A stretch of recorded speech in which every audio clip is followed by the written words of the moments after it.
Hey everyone, Mitch coming in from the Commander's Core Studio. Welcome to the show. So on today's episode, I've got an exciting one for you because budget players like me rejoice right now because these $3 cards are absolutely unreal. Let's jump into them. And a quick reminder that there's a card list link in the description below. Now, let's jump into them. First up, Skullclamp, a card that needs absolutely no introduction, but I will introduce it. An equipment that costs 1. It says equip 1, equip creature gets +1, -1. That's right, you heard it right there, -1. Oh no, a downside. But wait, no, that's all upside. Here we go. Whenever a equipped creature dies, draw 2 cards. This is one that is an insane card draw engine.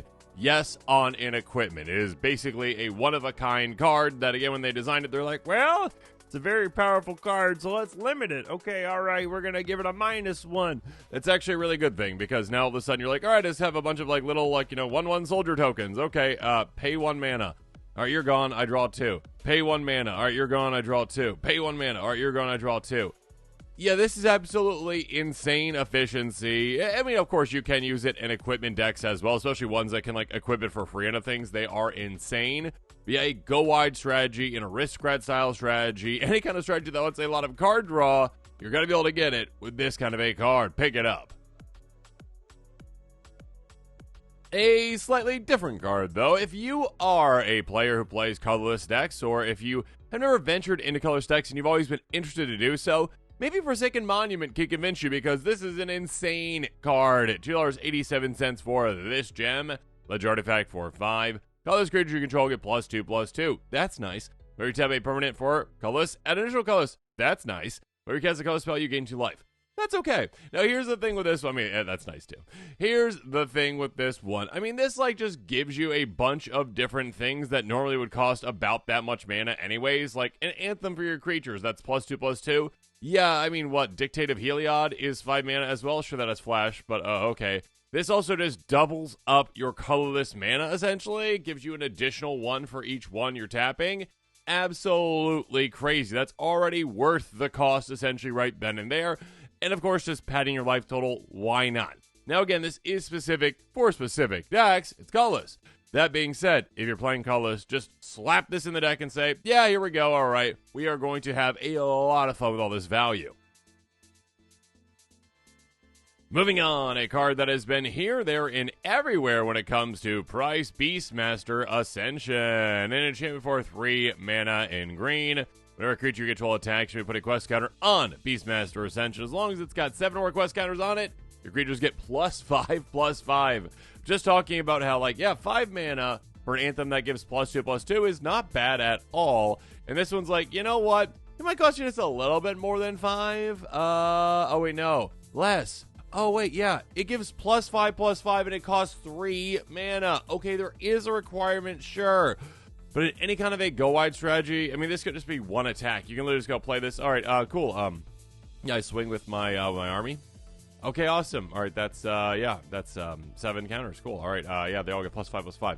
An insane amount of Anthem. An insane pump effect. Again, literally, your smallest creatures, again, those 1/1 soldiers that I'm referring to. They can be soldiers, whatever kind, like saplings too, whatever they are. They're 1/1s. Oh, now they're 6/6s. Literally just making them into some of the biggest creatures on the board with this in play. Pick it up. Next up, insane value from yet another green enchantment. We've got Zendikar Resurgent. It's 7 mana in green. Whenever you tap a land for mana, add 1 mana to your mana pool. Any type that land produced. Or you cast a creature spell, draw a card. Again, essentially doubling up your mana from lands, which is pretty crazy. On top of that, being able to go, hey, by the way, I get all this extra mana. Now I get all these extra creatures I'm casting because I'm drawing into more and more and more cards. It helps you on both ends. Again, when it comes to Magic, when it comes to Commander, 2 of the most powerful things in Commander are, well, having a massive hand and having an insane amount of mana. Again, ramp and card draw are very important in this format. And because of that, well, this card can really shine because it can do both. Does it cost 7 to get out? Sure. Is it worth the investment? Absolutely. And also, you're in green. You can get there in absolutely no time. I mean, turn 4, you're like, yeah, let's play this. And your opponents are like, oh my goodness, please, please, no. And you're like, yes, this is happening. By the way, next turn is going to be explosive. Next up, just under $3 at $2.99, we've got Hellish Rebuke, an instant for 3 mana in black until end of turn. Permanent your opponent's control gain. When this permanent deals damage to the player who casts Hellish Rebuke, that's you. Sacrifice this permanent, you lose 2 life. Here's the thing, again, just mutually assured destruction with this kind of a spell where you're like, all right, you might be attacking me, and you might have just a massive army too, which is great, good for you. All of a sudden, you're probably out of the game as well if you're taking me out. And I might actually be fine. Again, maybe I have a life gain strategy where I have a really padded life total and someone's trying to take me down. And they're like, yo, let's swing my army. And you're like, okay, I'm letting them all through. It's like, well, you have blockers. Don't worry about it. It's okay. Yeah, because again, that opponent's going to be losing 2 life per thing that they have to sacrifice. They're sacrificing so many things. It's kind of like a one-sided board wipe with also, you know, a huge, huge, huge downside. Again, a huge amount of life loss for that opponent. This can be an absolute game-ending card in some ways, too. Next up, Castle Locthwain. It's a land that enters the battlefield tapped unless you control a swamp and taps right black mana. And it says, hey, pay 3 mana until tap, draw a card, then you lose life equal to the number of cards in your hand. Here's the thing with this one. This is a card where, again, if you're in, say, well, obviously a mono black deck, this is pretty much always going to come into play untapped. If you're in a 2-color deck, yeah, a good amount of the time as well. In a 3-color deck, even sure. 4-color, you're getting kind of, you know, greedy, I guess, unless you've got a bunch of swamps. And 5-color, my goodness, what are you doing? That being said, I'm sure there's a 5-color deck out there that uses this, and good for you. Here's the thing. This is going to be one that literally just comes into play untapped a lot of the time. It can tap for a black mana right away. So it's not hurting you when it comes to fixing, and it's not hurting you when it comes to, you know, going slower.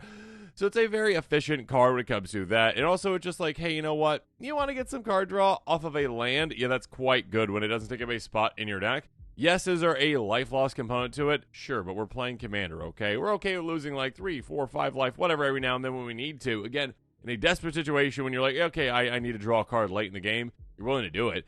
Or just, again, like, hey, oh yeah, by the way, I'm at 40 life still, I can lose like 3 life because I need to draw a card right now. Okay, sure, I'll do it. It is, again, a card that doesn't take up a spot in your deck. Again, usually is just as efficient essentially as a swamp most of the time. It essentially gives you card draw when you need it. Moving on, Planar Nexus, just underneath our $3 mark. Again, this one is a card that can really help out certain strategies. It's every non-basic land type. So again, that means that it has Cave, Desert, Gate, Lair, Locust Mine, Power Plant, Sphere, Tower, and Urzas, which is a weird land type, but sure. This is the thing about this one. This one is a card where, again, for a deck that is going in one of those directions, and there are plenty of decks that do so, this really helps, because there's only so many of each of those lands, and this gives you a combination of all of them, basically, so it can really fill that need. That being said, also, tap for a ghost, pay 1 tap, and filter mana. So, it is a card that can just tap for mana right away, which is good, but when you do need mana, it is less efficient, yes, but it can help you filter mana when you need it. That being said, again, really good for decks that, again, want an extra, well, Desert or Gate, etc., etc., etc. in the deck, because there's only so many of those out there, and this helps fill that need. Next up, Life's Legacy. Sorcery for just 2 mana, and yeah, this can draw you an insane amount of cards for just 2 mana. Basically, you're going to be sacrificing 1 creature to draw cards, equally sacrifice creature's power. Yeah, again, if you are any kind of a stompy deck, any kind of a big creatures deck, any kind of a deck that maybe even has a commander that has an insane amount of power, and you're like, yeah, you know what, that's okay every now and then if I really need to actually draw some cards. Looking at you, Yargle and Multani. That being said, being able to go, okay, I pay 2 mana to draw, again, with that example, like 18. Oh my goodness. But just being able normally to go, okay, yeah, I've got, say, like a 6/6 worm in play, and I'm like, yeah, you know what is better than just having the 6/6 worm in play? 6 cards in my hand. Being able to pay 2 mana to do so, 2 mana to draw a new hand sometimes, and of course there are certain kinds of decks out there that actually want to actively sacrifice creatures and get benefits from doing so. This is such a good card for a lot of decks out there. Next up, Wargate. My goodness, this is a spicy card. Sorcery for X in banned colors. Search your library for a permanent card with converted mana cost extra less, put into play, then shuffle your library. Being able to tutor out any permanent in your library is absolutely insane. Do keep in mind that, again, you can actually just tutor out a land by going, okay, X equals 0, I'm paying 3 mana, and tutoring out any land in my deck. That's absolutely crazy, especially when there are lands out there like, oh, I don't know, Gaia's Cradle, etc., etc., etc. There's so many good cards that you can tutor this out with. I mean, obviously you can go, okay, you know what? I'm just going to get my game-ending combo piece, absolutely. Or just a utility card that can help me out in the situation that I'm in. Or again, yeah, if you've got $900 lying around, Guy's Cradle, congratulations. But yeah, this is a card that can be game-ending, game-changing. Pick it up. And speaking of change, finally, Nanogene Conversion. A sorcerer 4 mana in blue, 2-star creature you control. Each other creature becomes a copy of that creature until on a turn, except it's not legendary. This is a way to go, hey, my entire team is this card, most likely my commander. Because again, this does allow you to say it isn't legendary. So basically, you've got an entire board of whatever your best creature on the board is. Or again, if you've got a commander that maybe has a certain trigger and you're like, you know what, I'd like everything to have that trigger, and things can get absolutely insane with this. This is something that goes like, you know, let's break the rules of Magic type card.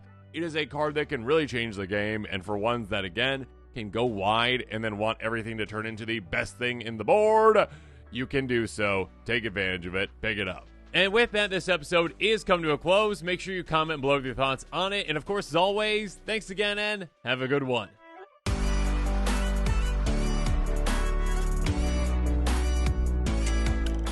This show and episodes like this one are possible thanks to viewers like you. If you're looking for an easy way to help support this show, make sure that you like, share, and subscribe. Also, hit that bell notification icon so you don't miss any new episodes. You can also go check out our playmats and other merchandise at thecommandersquarters.com. Another easy way to support this show is with our TCG Player affiliate links. So whether you're buying a deck or individual cards, you can use this general link right here or one in the description. And the final way that you can support this show is by supporting us directly by becoming a patron. There are many benefits to being a patron, and I truly couldn't do this without all of their support.